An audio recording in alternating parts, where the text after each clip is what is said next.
கலை எப்படி பாக்குறீங்க அண்ணாமலையுடைய கருத்தை? அண்ணாமலை அவர் மாநில பாஜக தலைவராக இருந்தாலும் அவர் சொல்லக்கூடிய எங்கள் தலைமையில் தான் கூட்டணி என்று சொல்வது என்பது அவருடைய சொந்த கருத்து. ஏன்னா மாநில தலைமையில் இருக்கக்கூடிய மற்ற நிர்வாகிகள் அந்த கருத்தை பிரதிபலிக்கல. அவர் மாநில தலைவர் தான் அவருடைய சொந்த கருத்து. மாநில தலைமையினுடைய கருத்தா அது இல்ல, மத்திய தலைமையினுடைய கருத்தா அது வெளியே. எடப்பாடி பழனிசாமி கருத்தை மத்த எல்லாரும் சொந்த கருத்து அப்படின்னு சொல்லி கடந்துட முடியுமா? எடப்பாடி பழனிசாமி கருத்தை எதிர்த்து மத்தவங்க பேசுறாங்கன்னு வச்சுக்கோங்க, அது எந்த ஒரு கமிட்டிலையும் முடிவெடுக்காம தன்னிச்சையா பேசிட்டு இருக்காரு வச்சுக்கோங்க, வாய்க்கு வந்தபடி. நேத்து கூட்டணி அதிமுக தலைமையில, இன்னைக்கு திடீர்னு பாஜக தலைமையில எங்க முடிவெடுத்தார்? இந்த மாற்றத்தை எங்க கொண்டு வந்தார்? அவரு கட்சியில டிஸ்கஸ் பண்ணாரா? அதை யாரு ஏத்துக்கிட்டாங்க? என்ன சொல்றாங்களோ அது மற்றவங்க எல்லாம் வழிமொழிகிறாங்க. சரி, ஒரு லாஜிக் சொல்றல, அவங்க ஏத்து பேசுறாங்கன்னா எடப்பாடி சொந்த கருத்தா மாறிடும். 2024 பிரதமருக்கான தேர்தல், பிரதமர் மோடி அவர்களுக்கான தேர்தல், அதனால இது தேசிய ஜனநாயக அது இருக்கலாம், எதுவா இருந்தாலும் தேர்தல்னு சொல்றாரு. எங்க இது எங்க தலைமையிலான கூட்டணி சொன்னா என்ன அர்த்தம்? அவர் சொல்லுவாரு, அவர் தான் சீட் அலாட் பண்ணுவார். அவர் தலைமையில் என்ன அர்த்தம்? அது அவரு இது அதிமுகவை அவர்கிட்ட கேட்கணும், எங்களுக்கு எத்தனை சீட்டு தர்றீங்கன்னு. அவர் சொல்லுவாரு 4 சீட் 5 சீட்டு தர்றேன் பாரு, அதை ஏத்துக்கிட்டு வரணும். எல்லா கட்சிகளுக்கும் அவர் தான் சீட் அலாட் பண்ணுவார். என்ன கேட்டு குறைந்த எண்ணிக்கையில நாங்கள் நின்றாலும் கூட தலைமை நாங்கள் இருப்போம் என்று அண்ணாமலை சொல்லிருக்காங்க. ஆமா, ஆமா, தமிழ்நாட்டுல இல்ல அதிமுக கெஞ்ச வேண்டியதில்லை, அதிக எண்ணிக்கையில அதிமுக என்ன சொல்றாரு, 25 இடத்துல தனித்து நின்று நாங்க போட்டி போட்டு வெற்றி பெறக்கூடிய சக்தியை பெற்றிருக்கிறாரு. 9 இடங்களை நாங்க அடையாளப்படுத்திருக்கோம் சொல்றாரு. இப்படி மாறி மாறி பேசிட்டே இருக்கிறாங்க. இதுல 9 பெருசா 25 பெருசா அவங்களதான் கேட்கணும். எது பெருசு, எது 9 சீக்கோட்டு 25 அவங்களதான் கேட்கணும். கணக்குல அண்ணாமலை சொல்றாரு, பாஜக கூட்டணியின் தனித்தன்மையை அனைவரும் தனித்தனியாக வலிமையாக நினைக்கிறோம். அகில இந்திய தலைமையினுடைய டாக்டிக்ஸ் என்னன்னா, கூட்டணி அபிதக்னா அதான் சொன்னார்ல, இதுவரை தொடர்கிறது. பட்டுமடாமல் சொல்றது. அமித்ஷா சொன்னது என்ன, பட்டுமடாமல் அதிமுக கூட்டணி தொடர்கிறது, இதுவரை தொடர்கிறது. நாளைக்கு என்ன நடக்கும் எனக்கு தெரியாது. அப்படி எல்லாம் அது நம்ம அர்த்தம் அதெல்லாம் எடுத்துக்கலாம். அப்படி சொல்லும்போது சரி, நான் ப்ராபபிலிட்டிக்கு கேட்கிறேன். ஒரு வார்த்தை சொல்லாம சொல்லியிருந்தாருன்னா அதுக்கு அர்த்தம் வேற. சரி, இன்னொரு பார்வையிலே நான் கேட்கிறேன், பில்குல் ஹை கண்டிப்பா இருக்குன்னு சொல்லியிருந்தா கூட ஹிந்திக்கு நம்ம நான் என்ன சொல்றேன், அவர் தெளிவாவே சொல்லலாம். இன்னும் நாடாளுமன்ற தேர்தலுக்கு இருங்க கலை, நான் முடிச்சிடறேன். அடுத்த நாடாளுமன்ற தேர்தலுக்கு இன்னும் ஓராண்டு இருக்கு, அந்த சமயத்துல கூட்டணி குறித்து நாங்க பாத்துக்கலாம் அப்படின்னு அமித்ஷா பதில் சொல்லி இருக்கலாம். ஆனா அவர் ஹிந்தியில அபிதக்கா அது அப்படின்னு சொல்லிட்டாரு. கூடுதலா என்ன சொல்றாரு, தமிழ்நாட்டில் நாங்கள் எங்கள் கட்டமைப்பு வலுவற்று இருக்கிறது, கூட்டணி கட்சிகள் எங்களுக்கு உதவி செய்யும் அப்படின்னு கருத்தையும் அவர் கூடுதலா சொல்றாரு. இதெல்லாம் நீங்க உறுதிப்படுத்திக்க மாட்டீங்களா? கூட்டணி கட்சிகளை யார சொல்றாரு? நீங்க அதிமுக தான். அதிமுக சொன்னாவே அவர் என்ன மீன் பண்றாரு நீங்க ஒத்துக்கிறீங்களா?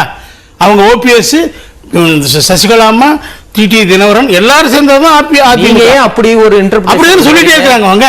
அவங்க சொல்றது அப்படி வெளிப்படையா சொன்னாரா? இன்னைக்கு ஆள வேண்டியது பாஜகவுடைய மற்ற தலைவர்கள் என்ன வியாக்கியானம் கொடுக்குறாங்க, அதிமுக எல்லாம் இணைந்ததுதான். அதான் அவங்க தொடர்ந்து சொல்றாங்க. இப்ப சிடி ரவி பேசியிருக்காருங்க, எல்லாரும் இணைந்ததுதான் கூட்ட. இப்ப எல்லாரும் இணையனாலும் தோத்து போயிட்டீங்கன்னு சொல்றாரு அண்ணாமலை. அப்ப அவங்க அதிமுகங்கிற அந்த பேர்ல அவங்க சட்டப்படி இப்ப எடப்பாடி தான் வந்திருக்காரு அதிமுகங்கிறத அவங்க ஏத்துக்கல இல்லையே. அண்ணாமலை பொதுச் செயலாளராக நீதிமன்றத்தால் உறுதி செய்யப்பட்டவன். அதான் நான் சொல்றேன், தொலைபேசியில தொடர்பு கொண்டு வாழ்த்து சொன்னாரு. என்ன உங்களுக்கு கூடுதல் சந்தேகம்? வாழ்த்து சொன்னாரு. ஆனா அது அதிமுக அதுதான் சொல்லலையே. அவர் பொதுச் செயலாளர் சொல்லிட்டாரு. அப்புறமும் ஓபிஎஸ் தினகரன் டிடிவியோட சேர்ந்து பயணிக்கணும்னு அவங்க சொல்றாங்க.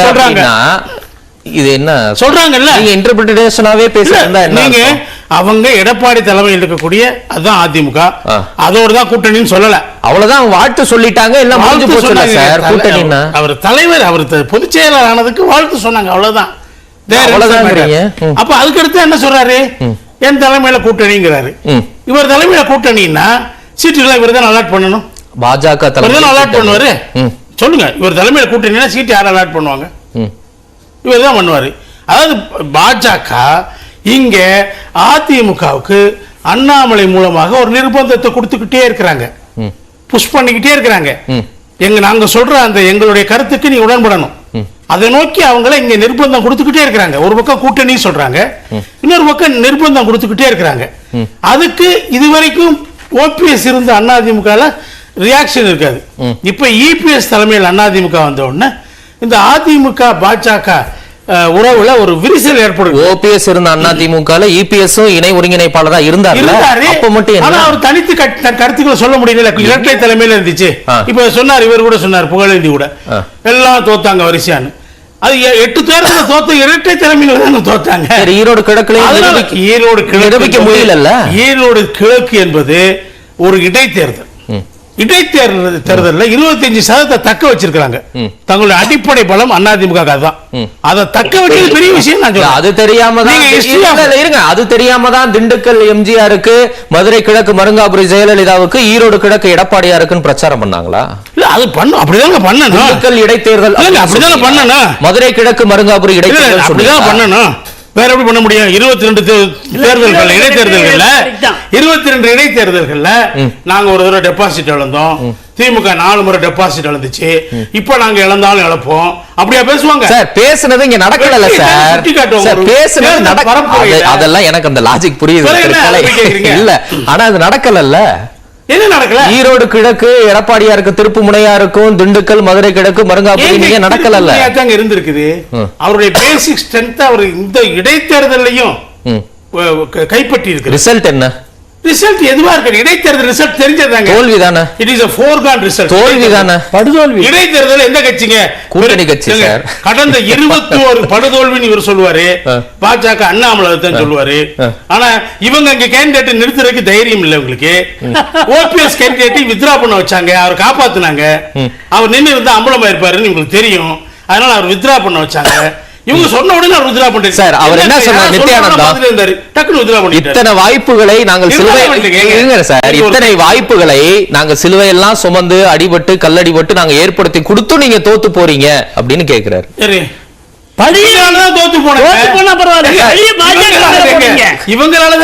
எல்லாமே நாங்க ஏற்படுத்தி தேர்தல மனப்பூர்வமாக விசுவாசமாக கூட்டணிக்காக அதிமுக கேண்டிடேட்டுக்காக கீழே இறங்கி வேலை செஞ்சாங்களா? கொடியை எங்கேயுமே பார்க்க முடியல. எடப்பாடி கூட்டங்களை நான் பார்த்தேன், கொடியே பார்க்க முடியல. பாஜக சரி, பாஜக கொடி அதிமுக வச்சாங்களா? அதிமுக எங்க வைக்கணும்? பாஜக நீங்க கூட்டணி கட்சி தானே பாஜக சார். நீங்க பணிமனை பிளெக்ஸ்ல மோடி படம் கூட போடாம இருக்கீங்க. ஆமா, அப்ப அவங்க மட்டும் வந்து கேட்கணும். நீங்க எப்படி எதிர்பார்க்கலாம்? ஒரு அரசியல் கணக்கு இருக்குன்னா பாஜக ஒரு அரசியல் கூட்டணி பேரையே மாத்தி வச்சாங்க. அதிமுக எங்க அதிமுக கூப்பிட பெருசா ஒண்ணும் கூப்பிடல, அழைப்பு கொடுக்கல. ஏன் அண்ணாமலை போனாரு கடைசியில? அவரா போய் தானே பேசினாரு. ஆனா நான் அன்னைக்கே சொன்னேன் பாஜக வாக்குகள் 7,000 இருக்குங்க, அவை அதிமுக டிரான்ஸ்பர் ஆகாதுன்னு தேர்தலுக்கு முந்தைய நான் சொன்னேன். அதே மாதிரிதான் நான் என்ன சொன்னேன், 2021 சட்டமன்ற தேர்தலுக்கு முன்னாடி நான் என்ன சொன்னேன், பாஜகவை சேர்த்தா பாமகவை சேர்த்தா அதிமுக தோற்குன்னு சொன்னேன். அதான் நடந்துச்சு. எல்லாம் சொல்றீங்க, ஆனா அதிமுக பாஜக கூட்டணி தொடரும்னு கடைசியில ஒரு கமா வச்சிருக்கீங்க.